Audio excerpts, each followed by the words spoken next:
میں گزشتہ رمضان المبارک میں فرشتے موضوع تھا، قرآن کریم کی نگاہ میں فرشتے، تو اس میں آپ نے اسے تفصیل سے پڑھا کہ فرشتے، لکھنے والے فرشتے کون سے ہیں، حفاظت کرنے والے فرشتے، حتیٰ کہ جنات یا اس طرح سے دیگر شر یا دیگر حوادث، دنیاوی حوادث جب آتے ہیں تو انسان کی کاملاً حفاظت کرتے ہیں۔ ایسا نہ سمجھیں کہ انسان کی حفاظت نہیں ہے، ہاں یہ جنات اسی وقت کامیاب ہو سکتے ہیں کہ جب اللہ تعالیٰ کی طرف سے اذن ہو، وإلا نہیں ہو سکتا۔ اذن الہی اور امر الہی میں فرق ہے۔ مشیت الہی میں اور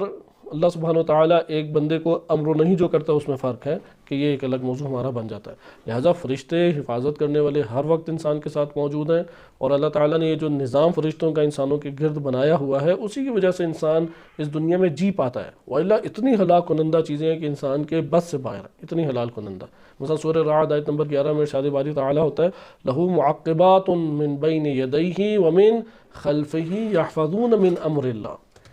یعنی اس آیت کریمہ کے اوپر غور کریں، لَهُ المعقبات کی حفاظت کرنے والے فرشتے اس کے لیے، انسان کے لیے ہیں، جو آگے اور پیچھے سے اس کی حفاظت کرتے ہیں اللہ کے امر کے مطابق، جو اللہ کا امر ہے۔ اور اس وقت وہ ساکت ہو جاتے ہیں جب اللہ تعالیٰ کا امر ہو، جب اللہ تعالیٰ کا امر ہو کہ اس کو مصیبت چھو جانی چاہیے، وہ مصیبت چھو جاتی ہے، وإلا ان کو کبھی بھی مصیبت، انسان کو یہ فرشتے آ کے انسان کے لیے اس عمل کو انجام دیتے ہیں۔